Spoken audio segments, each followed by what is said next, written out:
As fotos não são fascinantes? As gravações congelam um momento passageiro por toda a eternidade e nos dão uma visão autêntica dos dias que já se foram. Todos nós provavelmente nos perdemos em fotos antigas em algum momento e nos deixamos mergulhar em lembranças melancólicas e ainda com um bom sentimento em nossos corações.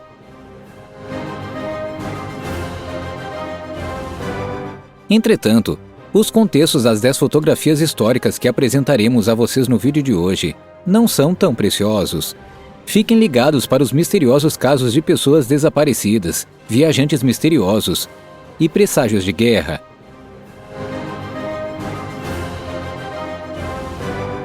Antes de começarmos, não se esqueça de apertar o botão de gostei e tocar o sino de notificação para mais ótimos vídeos. Além disso, fique por perto até o final para ver uma foto que é igualmente assustadora e uma parte importante da história. Johnny Gosch. A fim de complementar seu dinheiro, o então garoto de 12 anos Johnny Gosch, como muitos de seus contemporâneos, entregava regularmente jornais. Também em 5 de setembro de 1982, o garoto montou em sua bicicleta para trazer as últimas manchetes para as pessoas de seu bairro, mas esse foi o último dia em que Johnny foi visto. Testemunhas oculares relataram mais tarde que alguém tinha forçado o garoto a entrar em um carro azul e o levou contra sua vontade. Foi esta notícia que lançou um dos mistérios mais estranhos dessa época. O desaparecimento de Johnny Gosch nunca foi explicado oficialmente. No entanto, causou um alvoroço quando afirmou que seu filho, agora adulto, a visitou em 1997. Johnny supostamente disse na companhia de um homem desconhecido que ele foi sequestrado na época e se tornou vítima de um grupo de pedófilos. Embora tenha conseguido escapar um dia, ele nunca mais voltou para casa por medo de ser sequestrado novamente. O pai de Johnny, que se divorciou de Noreen em 1993, disse que não sabia se tal visita realmente ocorreu. Então, em 2006, algo muito misterioso aconteceu novamente. Noreen encontrou algumas fotos na porta de sua casa, que ela acreditava que mostravam seu filho em cativeiro. Algumas das crianças que poderiam ser vistas nas gravações puderam mais tarde ser designadas para outros casos de pessoas desaparecidas, mas um dos meninos das fotos nunca foi identificado e Noreen ainda insiste que este é seu filho. É incrivelmente lamentável que isso tenha acontecido com essas crianças, e situações como esta continuam a acontecer com crianças pequenas em todo o mundo hoje em dia.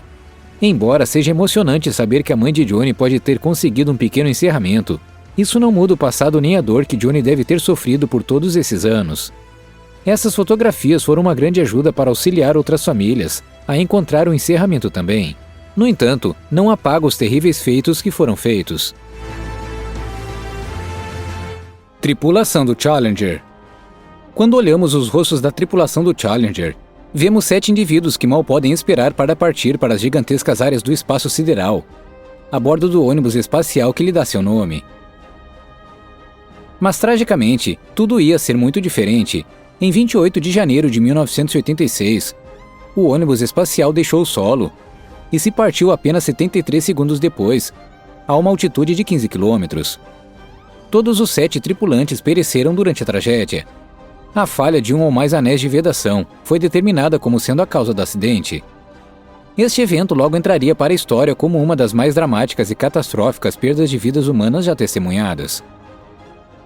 O evento foi transmitido em estações de televisão ao redor do mundo, enquanto os astronautas se preparavam para seu lançamento. Isto era esperado para inaugurar uma nova era na tecnologia espacial, e certamente conseguiu isso, no entanto, não da maneira que a maioria das pessoas esperava. Esperava-se que esta missão fosse cumprida sem nenhum problema. Afinal de contas, os astronautas e a tripulação vinham se preparando para este dia há vários anos. A cápsula havia sido inspecionada inúmeras vezes, e todos os sistemas receberam luz verde. Homens, mulheres e crianças de todo o planeta estavam observando o lançamento, mas ninguém poderia ter previsto que uma explosão tão terrível aconteceria. Embora toda a situação seja incrivelmente infeliz, ela ajudou a conscientizar sobre as características adicionais de segurança e as medidas de inspeção que precisavam ser implementadas para projetos futuros. Infelizmente, ela lançou toda a NASA para as sombras, quando o povo americano começou a perder a esperança no programa espacial. Em pouco tempo, os cortes no orçamento começaram a pesar muito sobre a tripulação e os engenheiros, e muitas pessoas pensaram que este poderia ser o fim do programa espacial americano. Nos anos seguintes a este desastre, a NASA conseguiu se reerguer de volta e ganhar mais confiança no olhar do público. No entanto, ninguém jamais esquecerá o dia em que o mundo parou com dezenas de milhares de pessoas que assistiram horrorizadas à perda da vida destes 7 astronautas. Homem de Couro. No século XIX, um sem-teto continuou andando de um lado para o outro, entre os rios Connecticut e Hudson. O enigmático andarilho logo seria apelidado pelo resto da população de o Homem de Couro. Em detalhes, o homem sempre fazia uma rota circular de 580 quilômetros, que ele completava a cada 34 dias. Durante sua viagem pelas terras, ele dormia em cavernas e parava em várias cidades ao longo do caminho para abastecer-se de mantimentos. Mas quem era a pessoa misteriosa que viajava constantemente? O Homem Misterioso ganhou seu apelido por causa de suas roupas. O Homem de Couro sempre usava um pesado traje de couro feito à mão, que tinha sido costurado com restos de botas velhas. Ele provavelmente veio da França ou do Canadá, mas sua verdadeira origem ainda hoje é incerta. Um artigo de jornal de 1870 afirmava que o estranho mal falava e se comunicava mais com gestos e sons incomuns. Inicialmente visto de forma crítica, a aceitação do misterioso andarilho logo cresceu entre o resto da população.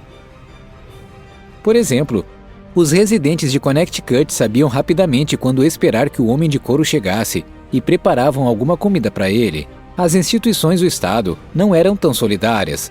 O Homem de Couro foi forçado a um hospital psiquiátrico em 1888. Os médicos que o tratavam chegaram então à conclusão de que ele sofria de um distúrbio mental.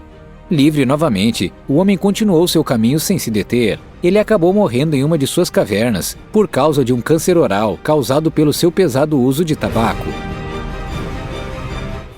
Puro ódio. Em 1933, o fotógrafo Alfred Eisenstadt conseguiu tirar uma das fotografias mais opressivas e, ao mesmo tempo, mais comoventes do século XX. A foto que mostra Joseph Goebbels durante uma conferência da Liga das Nações, olhando para a câmera com o rosto distorcido de ódio, é algo como uma imagem capturada de um dos capítulos mais sombrios da história da humanidade. De acordo com a história em torno dessa foto, a princípio, o ministro da propaganda do Reich e um nacional socialista comprometido ainda era amigável e de bom humor, mas quando ele descobriu que o homem por trás da câmera era um judeu, seu humor alegre se transformou em puro ódio. Felizmente, esse tipo de comportamento não é mais tolerado. Entretanto, temos que ter em mente que o mundo era um lugar muito diferente naquela época.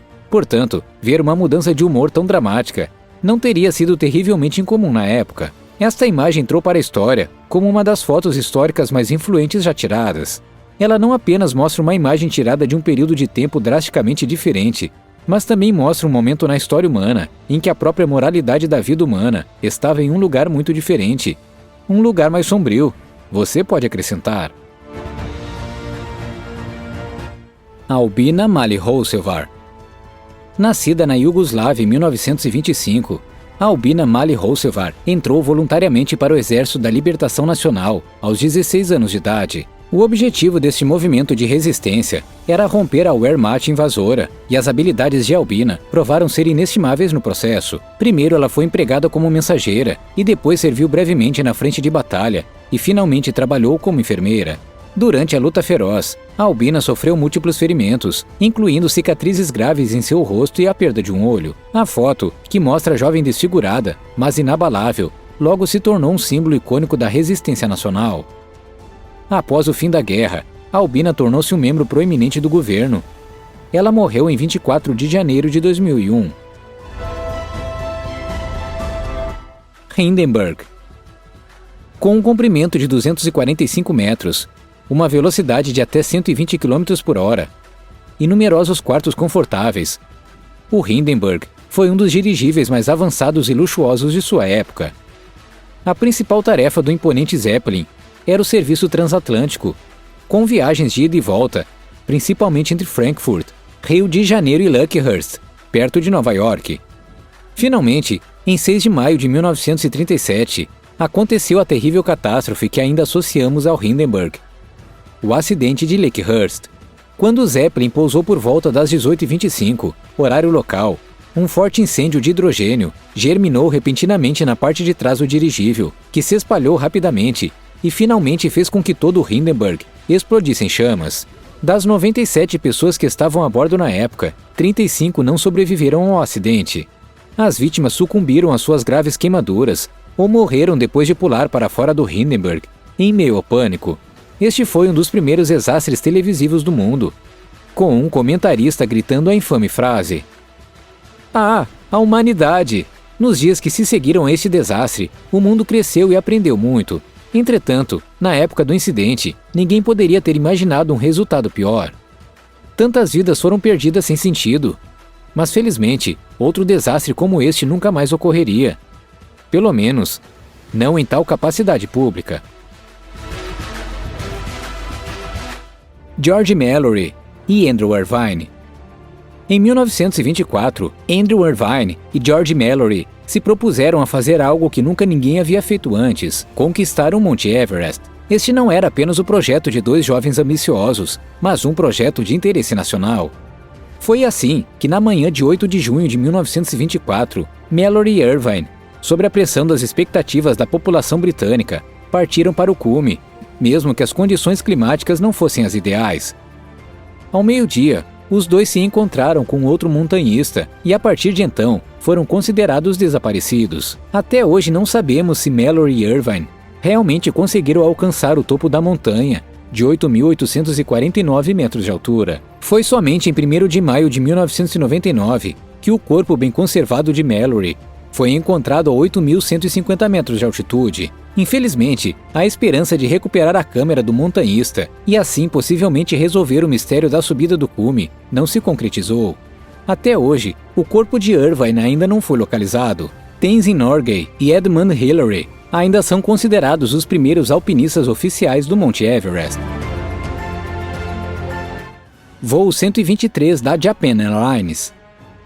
Quando a aeronave japonesa Boeing 747-146SR decolou do aeroporto Tóquio Haneda em 12 de agosto de 1985, ninguém poderia imaginar que esse dia fatídico seria um dos piores acidentes de aviação de todos os tempos e ficaria na história. Tragicamente, a aeronave caiu de uma altura de 1.460 metros em duas cordilheiras. Apenas 4 de 524 pessoas a bordo sobreviveram ao acidente. A causa da catástrofe foi um reparo incorreto. A divisória de pressão na parte traseira da aeronave só foi fixada como uma fileira de rebites, e não como uma fileira dupla, conforme necessário. As medidas de resgate idealizadas também se assemelhavam a um triste drama. No início, os responsáveis recusaram a ajuda dos fuzileiros navais americanos ali posicionados, mesmo tendo descoberto o acidente apenas 20 minutos depois.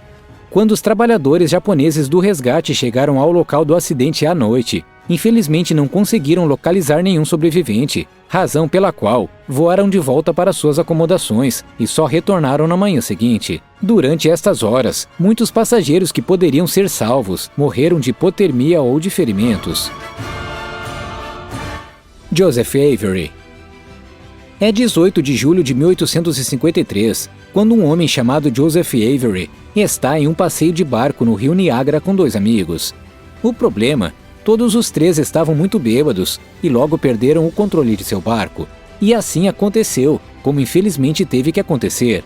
O pequeno barco foi submergido pelas massas de água em fúria e os companheiros de Avery foram arrastados para sua morte. Entretanto, Joseph conseguiu se agarrar a um tronco de árvore que estava preso entre duas rochas. Ele estava em sua posição há 18 horas, quando um bote salva-vidas finalmente chegou. Sentindo-se quase seguro, Joseph imediatamente tentou subir a bordo, mas despencou do barco, caiu para trás na água e foi varrido pelas quedas precipitadas. Franz Ferdinand. Em retrospectiva, o assassinato de Sarajevo é visto como a faísca histórica que incendiou o barril de pólvora da Europa e lançou incontáveis países em uma guerra sangrenta. Nessa época, em 28 de junho de 1914, o herdeiro ao trono da Áustria-Hungria, Franz Ferdinand, visitava a capital da Bósnia, Sarajevo, junto com sua esposa Sophie Chotek. Mesmo antes do nacionalista Gavrilo Princip, de 19 anos, ter disparado o tiro fatal, o herdeiro ao trono foi atacado. No entanto, a bomba jogada no carro ricocheteou no braço de Franz Ferdinand. Mais tarde, Naquele dia, a sangrenta tentativa de assassinato planejada pela sociedade secreta sérvia, Black Hand, deveria ser realizada com sucesso. Enquanto o assassinato do herdeiro ao trono não desencadeou inicialmente qualquer luto geral em seu país de origem, as consequências políticas do assassinato foram simplesmente devastadoras. A Áustria-Hungria apresentou à Sérvia um ultimato praticamente inaceitável, que acabou sendo seguido por uma declaração de guerra. Agora é a sua vez. Qual gravação moveu mais com sua história? Já estamos aguardando seus comentários. Inscreva-se e clique no sino para nunca mais perder um de nossos vídeos. Obrigado por assistir. Tenha um bom dia e nos vemos na próxima.